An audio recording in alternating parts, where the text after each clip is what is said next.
近日，备受外界关注的 G7 领导人峰会已经落下帷幕，而这次中国也是完全超过俄罗斯，成为了本次议会当之无愧的主角。对此，美国媒体还调侃道，中国不是 G7 的成员国，但却主导了整个峰会的进程。虽然这只是一句玩笑话，但也真实地透露出美国政府的无奈。对此，有专家分析称，拜登政府在这次没有中国参与的交锋中，又再一次吃了败仗，这是为什么呢？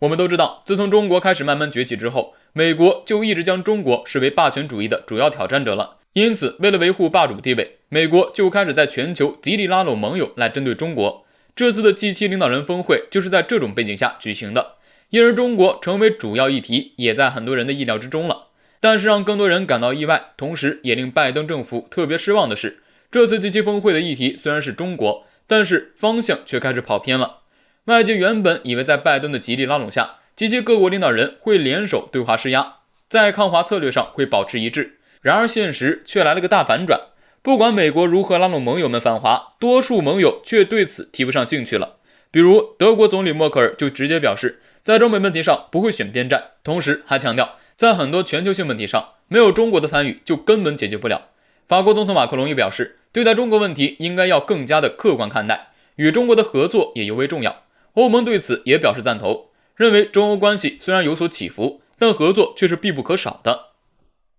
通过这些，我们就能看到，拜登在此次 G7 会议上真的几乎又是完败了。局势的发展根本不受美国控制，越来越多的美国盟友希望与中国展开合作，而不是与中国交恶。在这种情况下，美国真的慌了，开始主动对中美关系进行降温。据悉，美国在最近的15天里接连向中国主动打了4次电话。在6月11号，美国国务卿布林肯致电我国杨洁篪主任。6月10号，中国商务部部长王文涛应约与美国商务部长雷蒙多进行通话。而稍早前的2次通话，则是中国财经领导小组办公室主任刘鹤分别与美国贸易代表戴奇和财政部长耶伦的通话。我们从通话的内容就能感受到，美国实际上是在为中美对抗做着两手准备。他们一方面想与盟友一起对抗中国，另一方面也在主动寻找中国谈话，试图重启中美之间的贸易谈判，这就为日后的局势变化留了条退路。同时，这也说明了一个事实，那就是美国的霸权主义正在走向衰落，而中国的发展道路和方向都是正确的。所以我们能预见的就是，中国必然会越来越强大，霸权主义则注定会消亡。在当地时间6月15号，一向与中国不对付的《纽约时报》却罕见地转载了一篇研究报告。该报告来自于美国本土权威机构国立卫生研究院 NIH。报告显示，目前已知的新冠病毒 COVID-19 很可能早在2019年的12月就已经开始传播，而且因为白宫的不负责任，导致疫情大范围传播，却没有建立任何的卫生防疫项目，进而导致了如今的悲惨局面发生。此外，美媒还表示，更为糟糕的，曾经参与过相关溯源工作的多名国际病毒学家接连遭遇意外死亡，本土的溯源工作可能与真相越来越远。最早一起发生在去年的5月2号，当时在美国宾夕法尼亚进行调查的华裔病毒学家刘斌被发现死于自己家中，身上多个要害部位被子弹击中。调查人员发现，受害人并没有与其他人产生过矛盾，而家中的财物也没有被抢劫的痕迹。在此之后，接连7名参与溯源工作的病毒学家因各类事故接连死亡。外界普遍猜测，这绝对不是巧合。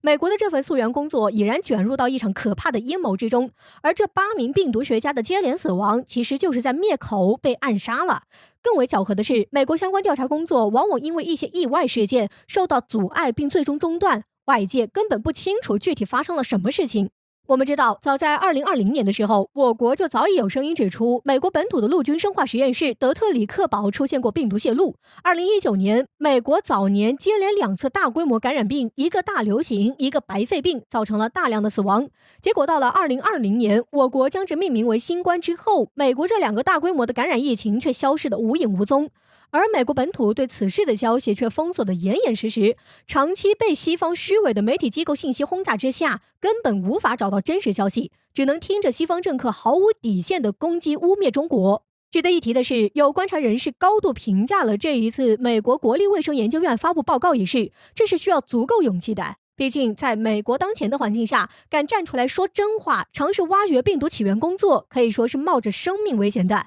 随时可能被意外死亡。更不用说这是官方背景下的机构，却公开和白宫唱反调。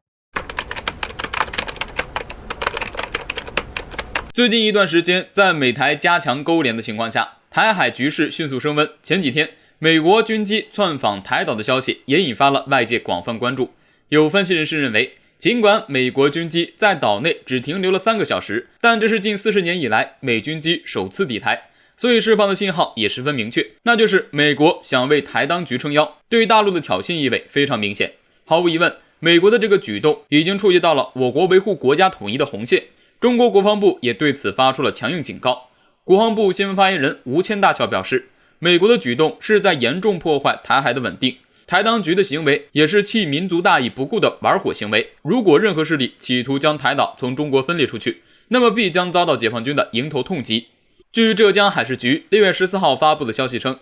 解放军将在东海相关海域开展为期5天的实弹军演，届时将禁止其他船只驶入该海域。对此，有专家指出，由于禁航演习的海域距离台岛只有320公里，所以这次演习很有可能是针对台海局势而进行的。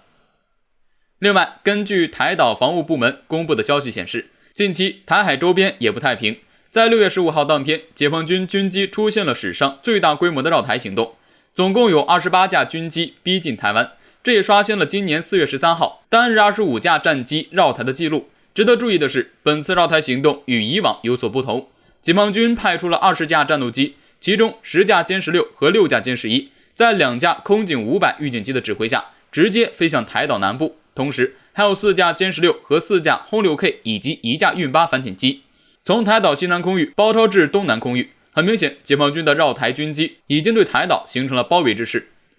对此，军事专家宋忠平表示，结合解放军近期的频繁军演以及同步实行的最大规模军机绕台，他认为这些举动绝不仅仅是解放军对美台的一种威慑，他们更像是大陆为打赢未来可能爆发的军事冲突而做的实战准备。因此，我们可以看到，在台海局势愈演愈烈的局势下，解放军必须要做好思想准备。现在的每一场军事演习，威慑意义已经没有那么重要，因为美台已经铁了心要跟大陆硬刚，所以我们也要放弃幻想，以练为战，做好随时战斗的准备，要让美台知道，无论是以台制华还是挟洋自重，最后都只是痴心妄想，也注定是死路一条。